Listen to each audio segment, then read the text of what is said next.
வசந்தவனம் என்ற காட்டுல அப்பதான் தொடர்ந்து மழை பெஞ்சுக்கிட்டே இருந்தது. இடியும் மின்னலுமா இருந்தது.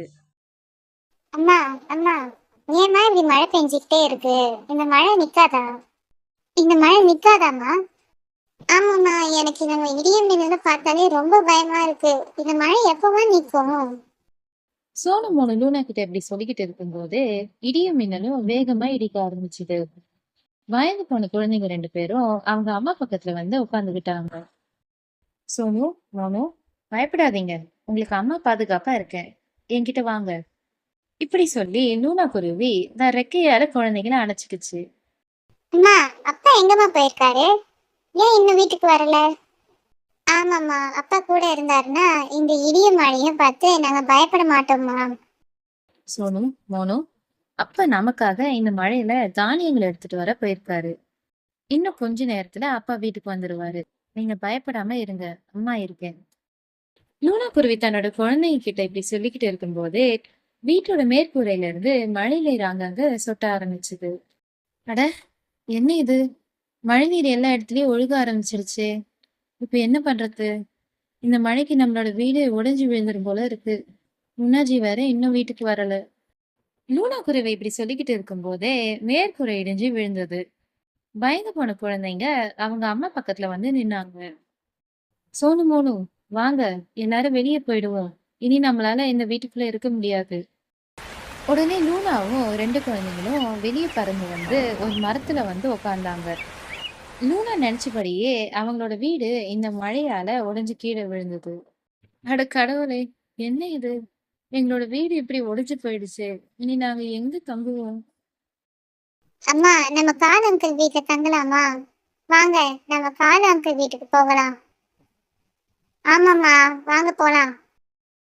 காலண்ண, காலண்ண, கொஞ்சம் கதவு தரங்க. எங்க வீடு மழையில உடைஞ்சு கீழே விழுந்துடுச்சு. நானும் என்னோட பசங்களும் மழையில நனைஞ்சுக்கிட்டே இருக்கோம். கதவு திறந்த காலண்ண. கோரி, கோரி, போய் கதவை தோற. லூனா வீட்டு வாசல்ல கதவை தட்டிக்கிட்டு இருக்கு. பாவம் லூனா, அதோட வீடு இந்த மழையில உடைஞ்சு கீழே விழுந்து போச்சு. நானே அதை பார்த்தேன். 2 பசங்களை வச்சுக்கிட்டு மழையில நனையுது. போய் கதவை தர கோரி. கதவெல்லாம் என்னால திறக்க முடியாது காலேஜி. அவங்க 3 பேரையும் வீட்டுக்குள்ள விட்டா நம்மளோட வீடு பாரம் தாங்காம கீழே உடைஞ்சு விழுந்துடும். போங்க, போய் படுத்து தூங்குங்க காலேஜி. மத்தவங்களுக்கு என்ன நடந்தா எனக்கு என்ன? ஜக்கு, ஜக்கு செல்லமே, அம்மா கிட்ட வா, நாம படுத்து தூங்கலாம். யார் எப்படி போனா நமக்கு என்ன? கோரி, நீ பண்றது சரியே இல்ல கோரி. கொஞ்ச நாளைக்கு முன்னாடி நடந்ததை நினைச்சு பாரு. இதே மாதிரி மழையில நம்ம வீடு இல்லாம கஷ்டப்பட்ட போது லூனா தான் அதோட வீட்டுல நமக்கு தங்குறதுக்கு அனுமதி கொடுத்தது. அதெல்லாம் மறந்துட்டியா கோரி? காலேஜி, அதெல்லாம் நான் மறக்கல. லூனா மாதிரி எல்லாம் என்னால நல்லவளா இருக்க முடியாது. போய் வேற ஏதாவது வேலை இருந்தா பாருங்க காலேஜி. நீ என்ன சொல்றது? நான் போய் கதவை திறக்க போறேன். அட, என்ன இது? ஏன் கதவு திறக்கவே மாட்டேங்குது? ஏன் இந்த கதவு இவ்ளோ டைட்டா இருக்கு? கோரி, கதவு ஏன் திறக்க மாட்டேங்குது? அது ஏன்னா உள்பக்கம் நான் லாக் பண்ணிருக்கேன். சாவி என்கிட்ட இருக்கு காலேஜி. நீங்க இந்த மாதிரி ஏதாவது பண்ணுவீங்கன்னு எனக்கு தெரியும். அதான் சாவிய மறைச்சு வச்சிருக்கேன். ரொம்ப நேரமா காலுக்காகத்தோட வீட்டு வாசல்ல நினைஞ்சுக்கிட்டு இருந்த லூனா குருவி, சோனு மோனு, வாங்க, நம்ம மீன் மூசியோட வீட்டுக்கு போலாம். பிறகு லூனா குருவி பக்கத்துல உள்ள மீனு மூசியோட வீட்டுக்கு போய் கதவை தட்ட ஆரம்பிச்சது. மீனு மூசி, அட மீனு மூசி, கொஞ்சம் கதவை தர. நான் தான் லூனா வந்திருக்கேன். மழை நிக்கிற வரைக்கும் உன்னோட வீட்டுல தங்கிக்கிறேன். கதவை தர மீனு மூசி. கதவை திறக்கணுமா? இல்ல கதவை உங்களை உள்ள விட்டா என்னோட வீடு அவ்வளோதான். அப்புறம் உங்களுக்கு சாப்பிட தானியங்கள் வேற கொடுக்கணும். இது எனக்கு தேவையா? எனக்கே இந்த மழையில சாப்பாடு இல்லை. இந்த வீடே எனக்கு சின்னதா தான் இருக்கு. உங்களுக்கு வேற இடம் கொடுக்கணுமா? இப்படி தனக்குத்தானே பேசிக்கிட்ட மீனு மோசி கதவை திறக்கவே இல்லை.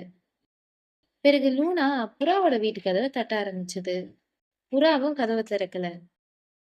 பிறகு ரோசி கிளி வீட்டுக்கு போய் கதவை தட்ட ஆரம்பிச்சது. ஆனா ரோசி கிளியும் கதவை திறக்கவே இல்லை. வேற வழி இல்லாத லூனா குருவி தன் பசங்களை கூட்டிட்டு ஒரு மரக்கிளையில போய் உட்கார்ந்துகிட்டு இருந்தது. சோனு, மோனு, 2 பேரையும் அம்மா கிட்ட வாங்க. அம்மா உங்கள ரெக்கையால அணைச்சுக்கிறேன். சோனு, மோனு கொஞ்ச நேரம் பொறுத்துக்கோங்க. அப்பா தானியங்கள எடுத்துக்கிட்டு இன்னும் கொஞ்ச நேரத்துல வந்துருவாரு. அம்மா, காது அங்கிளும் கோரி ஆண்டி ஏம்மா கதவை திறக்கல? அத விடு கண்ணா, அங்க பாரு. அப்பா தானியங்கள எடுத்துக்கிட்டு வந்துட்டாரு. லூனாவோட கணவர் முன்னா தானியங்கள எடுத்துக்கிட்டு அப்பதான் பறந்து வந்துகிட்டு இருந்தது. லூனா, அட சோனு மோனு, ஏன் மழையில நனைஞ்சுக்கிட்டீங்க உட்காந்துட்டு இருக்கீங்க? வாங்க நம்ம வீட்டுக்கு போலாம். முன்னா அங்க பாருங்க. நம்மளோட வீடு இந்த மழைக்கு தாங்காம உடைஞ்சு விழுந்துருச்சு. அதனால தான் நாங்க இங்க உட்காந்துகிட்டு இருக்கோம். லூனா, காலுக்காகத்தோட வீட்டுக்கு பசங்களை கூட்டிக்கிட்டு போக வேண்டியதானே? இந்த மழையிலவே உட்காந்துக்கிட்டு இருப்ப?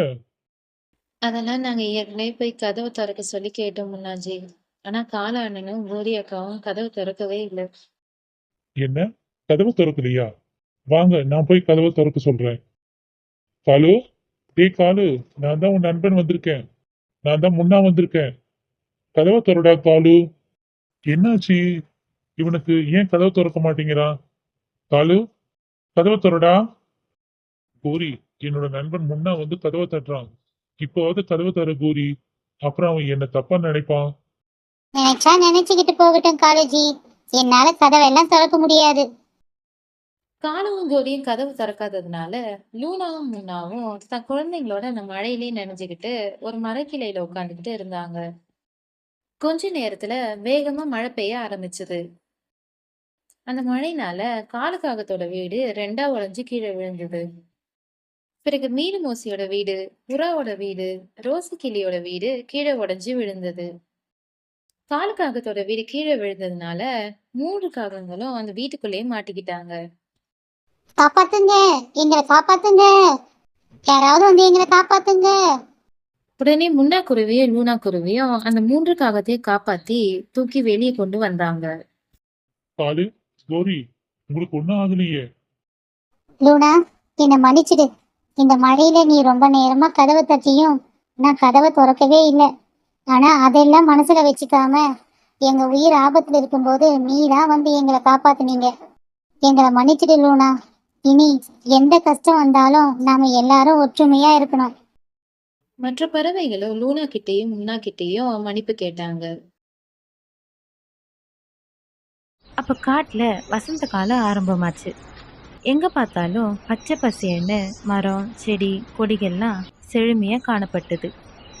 காட்டுல உள்ள எல்லா பறவைகளும் வசந்த காலம் ஆரம்பமான சந்தோஷத்துல அங்கங்க மரத்து மேல உட்காந்துக்கிட்டு பேசிக்கிட்டு இருந்தாங்க. அப்ப காட்டுல உள்ள கழுகு மகாராஜா அறிவிப்பு ஒன்று கொடுத்தாரு. ராஜாவோட பாதுகாவலர் காட்டுக்கு வந்து பிறகு இப்படி சொல்ல ஆரம்பிச்சாங்க. அறிவிப்பு, அறிவிப்பு, அறிவிப்பு. நம்ம கழுகு மகாராஜா காட்டுல உள்ள எல்லா பறவைகளையும் காலை 10 மணிக்கு அரண்மனைக்கு வருமாறு உத்தரவிட்டிருக்காரு. அதனால எல்லா பறவைகளும் சீக்கிரமா அரண்மனைக்கு வந்துடுங்க. இப்படி ராஜாவோட பாதுகாவலன் காட்டுல உள்ள பறவைங்க கிட்ட அறிவிப்பு சொல்லிட்டு பறந்து போனாங்க. லூனா, கேட்டியா? கழுகு மகாராஜா நம்ம எல்லாரையும் அரண்மனைக்கு வர சொல்லியிருக்காராம். ஆமா கால அண்ணன், நானும் கேட்டேன். சரி எல்லாரும் புறப்படுங்க, அரண்மனைக்கு போகலாம். பிறகு கொஞ்ச நேரத்துல எல்லா பறவைகளும் ராஜாவோட அரண்மனைக்கு போனாங்க. எல்லா பறவைகளையும் பார்த்து கழுகு மகாராஜா பிறகு இப்படி சொன்னாரு.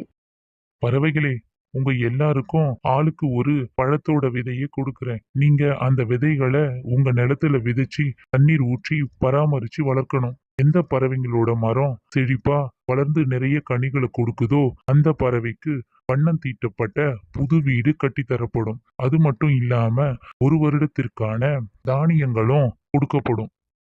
இப்படி சொல்லிட்டு மகாராஜா எல்லா பறவைகளுக்கும் விதைகளை கொடுத்துட்டு அங்கிருந்து போயிட்டாரு. பறவைங்க எல்லாரும் ராஜா கொடுத்த விதைகளை அவங்க வீட்டு வாசல்ல விதைச்சாங்க.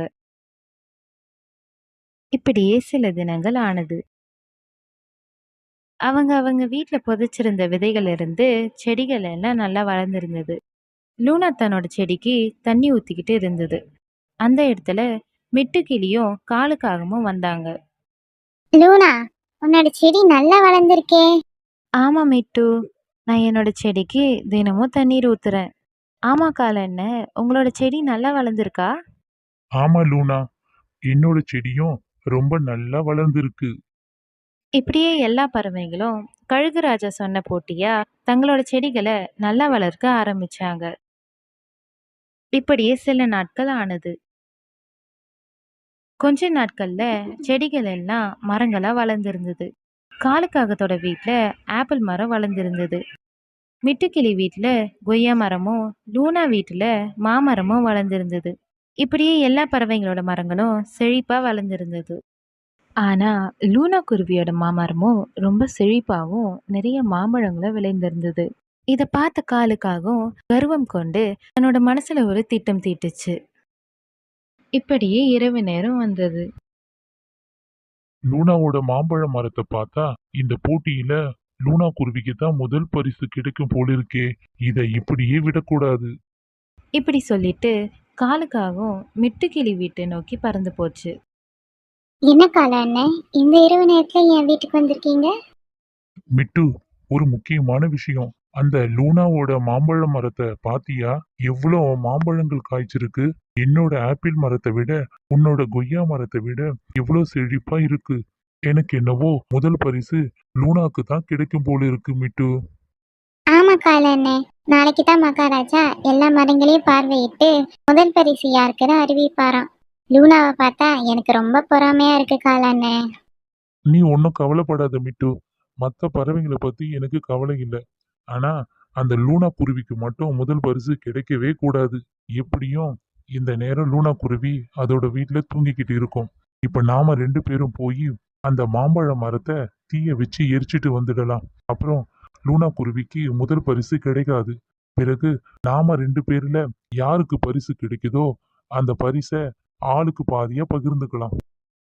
இப்படி பேசிக்கிட்டே காலுக்காகவும் மிட்டுக்கிளியும் ஒரு தீப்பந்தத்தை எடுத்துக்கிட்டு லூனாவோட மாமரத்தை நோக்கி போனாங்க. பிறகு மாம்பழ மரத்தை தீ வச்சு எரிச்சாங்க. அப்புறம் யாருக்கும் தெரியாத மாதிரி அவங்க அவங்க வீட்டுக்கு போயிட்டாங்க. இதையெல்லாம் எதுவும் தெரியாத அப்பாவி லூனா குருவியோ தன்னோட வீட்டுல தூங்கிக்கிட்டு இருந்தது. இதையெல்லாம் பார்த்துக்கிட்டு இருந்த ஒரு தேவதை லூனாவோட வீட்டு கதவை தட்டுச்சு. யாரோ கூப்பிடுவது போல சத்தம் கேட்டது. லூனா குருவி வெளியே வந்தது. தேவதையே, நீங்களா என்ன கூப்பிட்டீங்க? உங்களுக்கு ஏதாவது உதவி வேணுமா? ஆமா லூனா, அங்க பாரு, உன்னோட மாம்பழ மரம் எரிஞ்சுக்கிட்டு இருக்கு. இதுக்கெல்லாம் காரணம் அந்த காகமும் கிளியும் தான். அட கடவுளே, இது என்ன சோதனை? ஏன் எனக்கு மட்டும் இப்படி நடக்குது? நான் அந்த காகத்துக்கும் கிளிக்கும் என்ன துரோகம் செஞ்சேன்? ஏன் அவங்க இப்படி பண்ணாங்க? இப்படி சொல்லி லூனா குருவி அழுதது. லூனா, நீ கவலைப்படாத. அந்த காகத்தையும் கிளியையும் நான் பாத்துக்கிறேன். நீ மகாராஜா சொன்ன போட்டிக்கு தயாரா இரு. எப்படி தேவதையே, என்னோட மாமரம் எரிஞ்சு விட்டதே, நான் எப்படி போட்டிக்கு தயாராகிறது? உடனே தேவதை தன்னோட மந்திர கோலால ஒரு விதைய வரவழைச்சது. இந்தா லூனா, இந்த விதையை இப்பவே மண்ணுக்குள்ள புதைச்சி தண்ணி ஊத்து. பிறகு காலையில வந்து பாரு, உன்னோட மாமரம் வளர்ந்துருக்கும். சரி தேவதையே, நீ செய்த உதவிக்கு ரொம்ப நன்றி. இப்படி சொன்ன லூனா தேவதை கொடுத்த விதைய மண்ணுல புதைச்சிட்டு பிறகு தன்னோட வீட்டுக்குள்ள போயிடுச்சு. பறவைகளே, நீங்க தண்டனையை அனுபவிச்சே ஆகணும். உடனே தேவதை காகத்தோட ஆப்பிள் மரத்தையும் கிளியோட கொய்யா மரத்தையும் தன்னோட மந்திர சக்தியால காய்ந்த மரமா ஆக்குச்சு. இப்ப 2 பறவைகளோட மரமும் காய்ந்த மரமா ஆயிடுச்சு. இதையெல்லாம் செஞ்சுட்டு தேவதை அங்கிருந்து மறைஞ்சு போயிடுச்சு. மறுநாள் பொழுது விடிந்தது. போட்டிக்கான நாளும் வந்தது. தேவதை சொன்ன மாதிரி லூனா தூங்கி எழுந்து நேற்று இரவு விதைய புதைச்சி வச்ச இடத்த பார்த்தது. அட, என்ன ஆச்சரியம்! ஒரே மரத்துல 3 கனிகள் இருக்கிற மரம் வளர்ந்திருந்தது. அந்த மரத்துல மாம்பழம், கொய்யாப்பழம், ஆப்பிள் பழம் 3 பழங்களும் ஒரே மரத்துல காய்ச்சிருந்தது. இத பார்த்த லூனா குருவி ரொம்பவே சந்தோஷப்பட்டது. தேவதையே, இதுக்கெல்லாம் நான் உங்களுக்கு தான் நன்றி சொல்லணும். அதே நேரத்துல காலுக்காகத்தோட ஆப்பிள் மரமும் மிட்டுக்கிளியோட கொய்யா மரமும் காய்ந்து போய் இருந்தது. தங்களோட மரம் இப்படி காய்ந்து போய் இருக்கிறத பார்த்த 2 பறவைங்களும் அழுதாங்க. பிறகு லூனாவோட வீட்டு வாசல்ல 3 பழங்கள் கொண்ட மரத்தை பார்த்த காலுக்காகவும் மிட்டுக்கிளியும் அதிர்ச்சி அடைந்தாங்க. மிட்டு, என்ன இது? நம்ம 2 பேரோட மரங்களும் இப்படி காய்ந்து போயிருக்கு. ஆனா நேற்று இரவு லூனாவோட மாமரத்தை நாம தானே எரிச்சோம். பிறகு திரும்பவும் எப்படி மரம் அங்க வந்தது? காடு, இதுக்கெல்லாம் நம்ம பேராசை தான் காரணம். லூனாக்கு பரிசு கிடைக்க கூடாதுன்னு லூனாவோட மரத்தை இடிச்சோம். இப்போ நம்மளோட மரமே காய்ந்து போயிருக்கு. அதே சமயம் கழுகு மகாராஜா பறவைங்க எல்லாம் வளர்த்த மரங்களை பார்வையிட காட்டுக்கு பறந்து வந்தாரு. அப்படி மரங்களை பார்வையிட்ட மகாராஜா காலுக்காகத்தோட ஆப்பிள் மரத்தையும் மிட்டுக்கிளியோட கொய்யா மரத்தையும் பார்த்து, காலு, மிட்டு, நீங்க உங்களோட மரங்களுக்கு சரியா தண்ணீர் ஊற்றி வளர்க்கலையா? மரங்கள் ஏன் இப்படி காய்ந்து போயிருக்கு? நீங்க 2 பேரும் இந்த போட்டிக்கு தகுதியே இல்லாதவங்க. மகாராஜா, மகாராஜா, அது வந்து அது வந்து பிறகு மகாராஜா லூனாவோட மரத்தை பார்த்து ரொம்பவே ஆச்சரியப்பட்டாரு. லூனா, உன்னோட இந்த மரம் அதிசய மரம். உன்னோட நல்ல எண்ணத்துக்கு தான் ஒரே மரத்துல 3 கனிகள் உள்ள மரமா வளர்ந்திருக்கு. இந்த போட்டியில முதல் பரிசு உனக்கு தான் லூனா. இப்படி சொல்லிட்டு கழுகு ராஜா அந்த அதிசய மரத்துல இருந்து ஒரு பழத்தை பறிச்சு சாப்பிட்டாரு. ஆஹா, இந்த பழங்கள் இவ்ளோ சுவையா இருக்கு. பிறகு கழுகு மகாராஜா லூனாக்கு வண்ணம் தீட்டப்பட்ட ஒரு அழகான வீடும் 1 வருஷத்துக்கான தானியங்களையும் பரிசா கொடுத்தாரு. அந்த பரிசை லூனா சந்தோஷமா வாங்குச்சு. நண்பர்களே, இதுக்கு தான் சொல்வாங்க, பேராசை பெருநஷ்டம். அது மட்டும் இல்லாம நம்ம ஒருத்தருக்கு கெடுதல் செஞ்சோம்னா கடைசியில நமக்கே அது கெட்டதா முடியும்.